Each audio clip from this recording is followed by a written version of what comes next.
Ngele abafazi adla amadoda yamudlula ikoti eParliament umthetho umusi mayimani imbuka waqhoba inzipho kwathi noqoqoma beEFF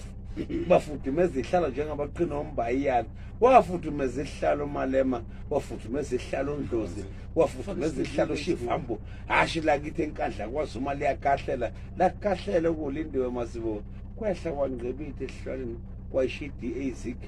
wakahlela uHelen Zinn wehla wangcebithe ehlalweni wayeseshisa icusu mayimani nokokhela bamnyama kuba bayohlatshwa amanyala eDemocratic Alliance ensalela zeNew National Party ingcwephesha yaseMzantsi ugabagaba bayifele ngamathe kwela kube enkandla abangegolide abohamba mlomo eAfrica suku ukhulume ukuthi so ubank mono ku-United Nations wedlula ngo-French Cold Holland kuma-French ungoto magalela yaxoxa njengesiginci nani magwale ngabathi imvumeni kwavunywe